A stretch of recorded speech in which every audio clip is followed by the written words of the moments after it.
Okay, this morning I want to do a video on some of the things that you can expect you'll need, but Medicaid or the state insurance is not going to pay for those things. Now, I can only speak for us, and I'm going to go through things that they may pay for, but that we bought, but maybe we didn't wait the amount of time, like for a stander or for a gait trainer. You know, these things that you have to wait so many years to get them in between. Because I actually did buy a wheelchair before Bryson's 5 years was up, because he had outgrown his so much.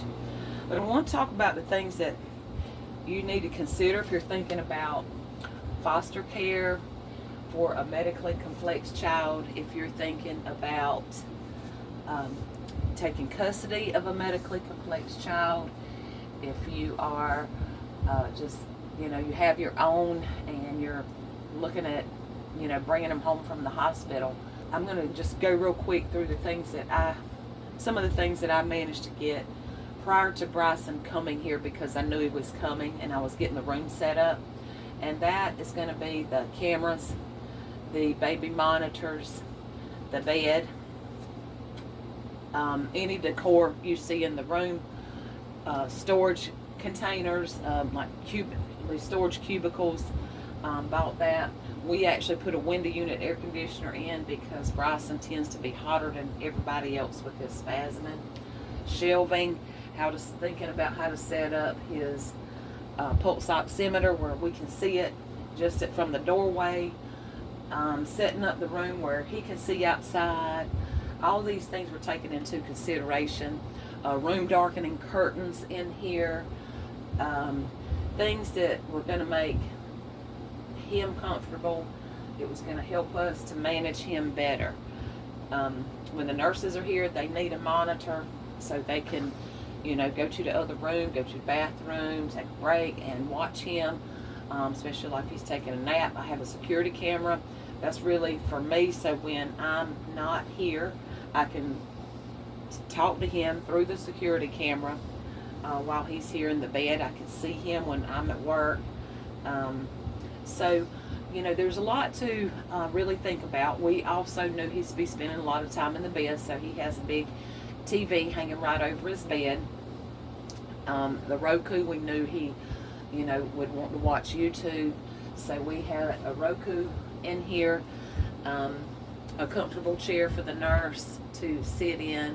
Just made it kind of homey for him. But some of the things that we use is not reimbursed, and you'll be using some of these too.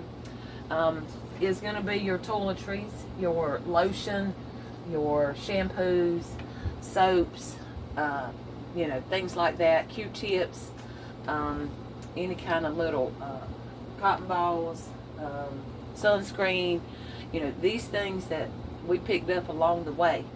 Also, we get sent some wipes every month that the state pays for, but it's never enough, so I always keep my own on hand. I have extra because I don't want to run out. We always are buying wipes. I usually get them by the case. We use what state sends us, and we buy extra. Over-the-counter meds. We buy simethicone for gas, some little glycerin suppositories. He used to have constipation pretty bad. Those are like $8 a box. And I've done a video on this urine management wrap. These are my lifesavers here that keep me from changing the bed in the middle of the night. This is our big expense. This is our monthly recurring. We don't subscribe and save for these. A couple $100 a month for those. So that's not reimbursed. Okay. Pillows, things like this for position. It takes all kinds of pillows for Bryson to try to get him comfortable because of his spasms. So we've invested a mint in pillows. The other thing that you need to consider is if he's doing tube feedings, or if your child is being tube fed, you're going to be sent the exact amount. If it's 5 cartons a day, they're going to send you 150 cartons per month. Okay, so some of those cartons possibly are going to be spoiled and no good, and you're going to have to discard them. You're not going to be able to use them. I have found that to be the case, especially through the summer. You really have to watch that milk in the summer. So you're going to be short. You're not going to have everything. So I just ordered 10. So I've spent about $130. I don't do that every month, but I see I was going to be short. So I went ahead and ordered it. The other thing is you're going to run out of diapers. You're going to find yourself needing extra diapers. From day one since I've had Bryson, I've always bought extra diapers. And another problem we had is he kept outgrowing diapers and waiting on the case manager to notify the supplier that, hey, we need a bigger size. So instead of using them small diapers, I simply went on eBay. I ordered diapers by the case that actually fit and donated the others. Okay, the other thing that you have to think about and think ahead on is medicine. They're only going to fill certain meds at certain times. But if your child goes into the hospital, you're not using your meds. So you're going to eventually possibly accumulate some extra. But don't let them get down to like the last one, especially if it's not a controlled one. Try to get them as early as you possibly can so that you have them on hand. Even your as-needed medicine, let's say like Senna or Tylenol, go ahead and stock up on those things, albuterol, and that way you have them should anything happen. Let's see. The other things that I buy Bryson's, or I was buying until we got on hospice, his oxygen tubing. Because what the state will send us is those soft pediatric oxygen tubes, and those don't work with a kid who moves their head as much as Bryson. Bryson would have that thing all twisted up.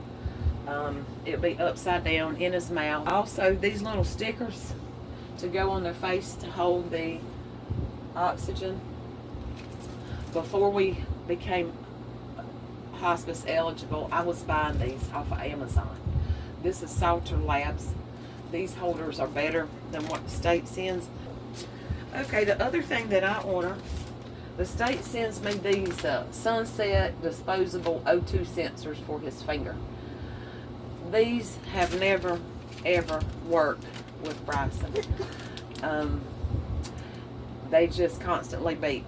So we decided to order what I needed. So I ordered this SpO2 sensor. It lasts a few days. It doesn't like being moved around, so it has to stay on for a couple of days before we can remove it. But it works much better than this. These don't do anything but aggravate me because of steady beep. But there is a lot to consider. For us, you know, I would say just on Bryson, there's probably $400 a month that goes out between his incontinent briefs and extra milk. When it's averaged out, I think that's probably about where we are. So now that doesn't count other things like I bought, like a handicapped van, you know, we had a ramp. There's a place where you can get donated equipment. Or people put it up on this website. I think it's called Medical Equipment Exchange or something. I'll try to put the link below. But you can go there. I have gotten a Hoyer lift from there. I've got a stroller from there. And also I bought a shower chair off of there. Some people may have vans, you know, handicapped vans. It might be a hospital bed. It might be a sleep-safe bed like this. But you can go on there and see what they have and email the person directly to see if it's something that you may be able to use. I've bought things off there, and I've had things donated to me off there. So it's a really wonderful site. But anyway, I hope this helps. Be prepared. You're going to spend money if you are doing this like you should be doing. There's no way the state's going to provide everything that you need. You have to understand there's a built-in cost as far as recurring costs.